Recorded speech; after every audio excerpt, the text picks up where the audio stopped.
Halo, selamat malam. Gimana kabarnya hari ini? Selamat datang di podcast Trian yang bakal nemenin kamu menuju dunia tidur yang jauh lebih lelap. Jadi di podcast kali ini gue gak sendirian nih. Gue bakal bahas something yang mungkin bakal sensitif buat teman-teman semua. Kenalin, aku bakal bahas ini sama ownernya Dini Hari. Welcome, Dandi Arifin. Halo semua, salam kenal dari gue Dandi Arifin dari podcast Dini Hari yang ada di Spotify. Jangan lupa dengerin ya. Oke, jadi kali ini kita mau ngomongin tentang tulus yang gak dihargain. Pernah gak sih lu ngerasain kayak lu tuh udah tulus sama seseorang, lu udah ngelakuin segala hal buat dia, tapi ya lu gak dihargain gitu. Kalau dari gue ya, jujur li gue nggak pernah ngerasa gue tuh tulus sama seseorang. Tapi gue ada di posisi yang nggak ngehargain seseorang yang tulus itu. Oke, I see. Jadi kayak lo tuh ada di posisi terbalikannya gue dan Iya benar banget. Oh mungkin kalau dari sisi lo ini lo udah jadi orang yang tulus tapi nggak dihargain. iya kayak gitu tuh. Kayak gimana tuh ceritanya kalau gue boleh tahu? Kalau di gue adalah gue udah effort banget buat seseorang, gue udah perjuangin dia. Ya istilahnya, ya lu mau apain gue aja gue terima, lu mau jahat ke gue aja gue terima, lu mau sakitin gue berkali-kali juga gue terima. Yang penting ya lu sama gue gitu. Lu lebih kayak yang penting gue bisa lakuin yang terbaik buat seseorang meskipun feedback yang gue dapet nggak sebanding sama apa yang gue lakuin ya. Karena menurut gue ya, ketika kita udah berani buat ngambil keputusan buat sayang sama seseorang, ya kita tuh harus siap dengan segala konsekuensinya gitu kan.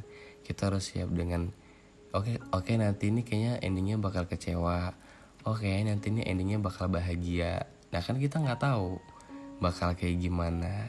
Menurut gue kalau gue udah sayang, ya udah gue bakal tulus apa adanya, gue bakal perjuangin dia, kayak ya bakal selalu gue prioritasin sih. Gue kalau udah sayang sama orang gue prioritasin banget. Dan Tapi lu tahu nih posisi lu nggak dihargain, posisi lu tuh lu nggak yang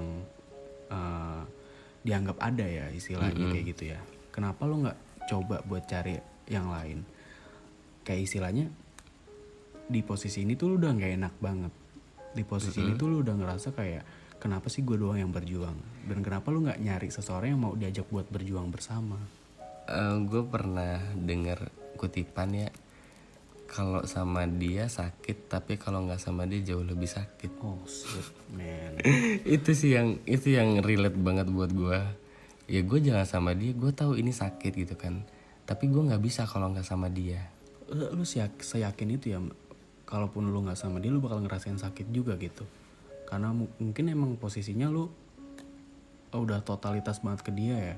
Iya sih, ya gimana ya, dan gue udah ngabisin 100% ya gue tuh buat dia. Jadi gue gak bisa nemuin 1% itu di orang lain gitu loh. I see.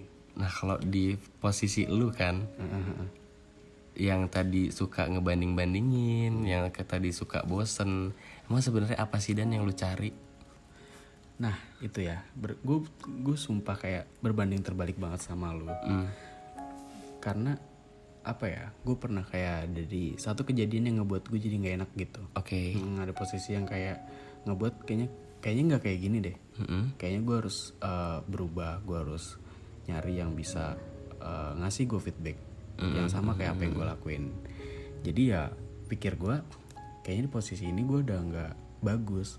Gue harus bisa pindah lah, harus cari orang lain. Kenapa gue kayak selalu ngebandingin dia? Ya itu, gue harus dapetin yang gue mau, gue harus dapetin yang sesuai sama apa yang gue lakuin.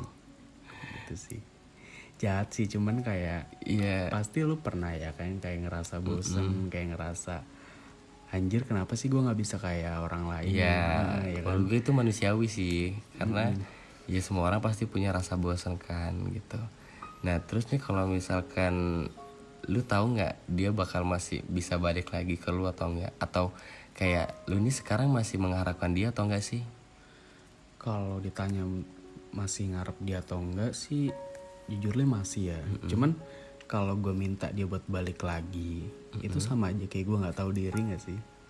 Oke, terus? Iya, jadi kayak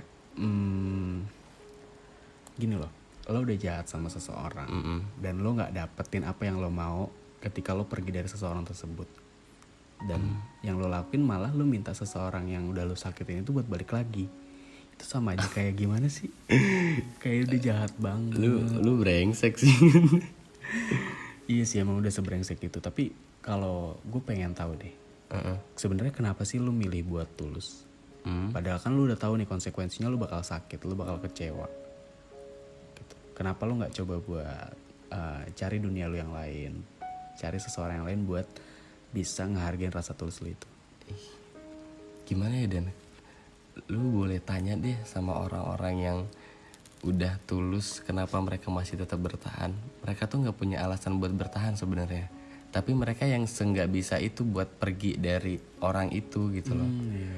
Ya walaupun sebenarnya kita udah tahu konsekuensinya, bakal kalau diterusin kita bakal sakit terus, kalau dilanjutin kita bakal kayak yang ada kita sedih terus gitu. Tapi ya itu, kita tuh nggak apa ya, nggak semudah itu buat suka sama orang lain kecuali sama dia. Oke. Gitu. Kayak lu tuh udah ngerasa kayaknya, ya gue kalau udah suka sama seseorang gue harus lakuin yang terbaik buat dia. Gue harus ngerahin semua energi gue buat dia gitu ya. Iya bener banget tuh Dan. Kalau di posisi kamu nih, di posisi lu nih Dan ya, gimana sih rasanya jadi brengsek? Gimana ya? Gue ngerasa sih nggak nyaman ya. Gue kayak selalu bimbang, selalu ngerasa gelisah. Setiap gue jalan sama dia, setiap gue kayak ketemu sama dia, gue tuh selalu ngelihat dia tuh, kenapa sih lu nggak bisa jadi orang lain? Kenapa sih lu nggak bisa kayak gini? Itu sih yang gue rasain, dan itu salah banget sih. Iya. Salah banget, dan seharusnya yang gue lakuin adalah, ya gue nggak bisa dong maksa seseorang untuk jadi orang lain, maksa seseorang untuk berubah sesuai yang apa yang gue mau. Iya benar sih. Kita tuh nggak bisa ngubah orang. Kita tuh nggak bisa itu buat ngubah orang lain buat jadi yang kita mau. Sekalipun dia berubah juga, ya dia berubah cuma buat kita. Dan yang salahnya dari gue juga, gue tuh kayak nggak bersyukur. Padahal udah dihadirin seseorang yang tulus itu, tapi gue selalu yang pengen lebih terus, pengen yang beda, pengen sama kayak orang-orang gitu. Sebenarnya hal kayak gitu manusiawi ya, tapi tidak bisa dinormalisasi. Iya, emang udah jahat banget sih. Iya. Gue baru sadar sekarang. Nah tapi lo kan udah nanya nih, gimana sih rasanya jadi seseorang yang brengsek gitu.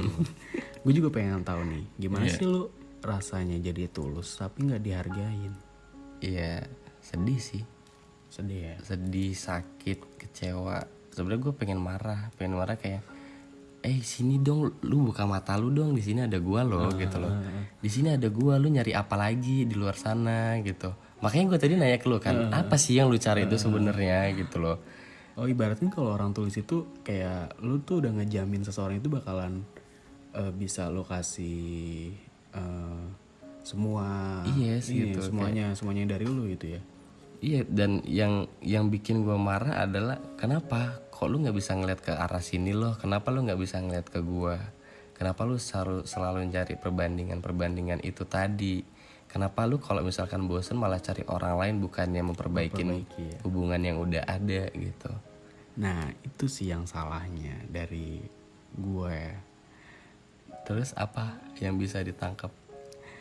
Jadi sih intinya ya, kalau dari semua hal yang gue pelajarin setelah yang gue ngerasain yang namanya kehilangan ini, gue tuh selalu gue tuh belajar kalau ketika lu bosan sama pasangan lu, yang lu harus lakuin itu kayak lu nggak boleh untuk cari orang lain masuk dalam masalah lu tersebut. Jadi sih kalau dari gue ya, intinya tuh ketika lu lagi bosan sama pasangan lu, lu nggak boleh yang namanya buat ngebandingin dia sama orang lain. Lu nggak boleh yang nyari seseorang lain buat masuk ke hubungan lu yang sebenarnya lagi ada masalah tersebut gitu. Coba deh kayak ngelihat hal-hal seru yang udah pernah lu lakuin sama dia. Oke, Kayak itu seru sih. hal-hal menyenangkan yang lo pernah rasain sama dia gitu. Intinya sih sebenarnya ketika lo lagi bosan itu coba deh diobrolin sama pasangan lo, coba deh buat didiskusiin gimana nih kita enaknya biar nggak ada biar kita nggak terjebak di zona yang kayak gini gitu. Dan yang harus gue lakuin sebenarnya adalah ya to do the best aja. Yes. To do the best aja, lakuin aja yang terbaik, lakuin aja yang seharusnya gue lakuin, perjuangin aja apa yang seharusnya gue perjuangin sih. Dan kalaupun nantinya harus kecewa, ya seharusnya gue udah nyiapin yang namanya ruang kecewa. Sadar diri gak sih? Iya, lebih Karena lu seharusnya, dulu pernah jahat, jadi kalau lu dijahatin ya konsekuensinya harus kayak gitu. Ketika lu udah pernah jahat sama seseorang, ya rasa kecewa itu wajar sih ya, yang seharusnya lu rasain. Kalau dari gue sih lebih ke ketika kita udah tulus tapi nggak dihargain, pelajaran besar yang gue ambil dari pengalaman itu adalah kenapa nggak cari orang yang bisa jalan bareng. Kenapa lu harus stuck Ya kan? Kenapa gitu loh? Gue juga kadang marah dan sama diri gue sendiri. Kayak kenapa harus cinta sama satu orang itu aja? Kenapa harus suka sama orang yang nggak bisa berjuang? Kenapa harus kitanya capek berjuang sendirian? Padahal lu bisa aja milih buat nyerah. Iya milih kan? buat keluar dari zona itu. Tapi guanya yang nggak mau keluar. Agak berbanding banget ya kita ya. Iya. Dan itu sih intinya. Kenapa nggak cari orang yang bisa buat jalan bareng aja? Gitu. Oke, jadi terima kasih buat teman-teman yang udah dengerin gue sama Dandi dini hari tadi. Semoga banyak hal baik yang bisa kita ambil dari obrolan sederhana kita Ambil ini. baiknya aja, buang buruknya. Yes, benar banget. Sampai jumpa di podcast Trian selanjutnya. Dadah. Dadah.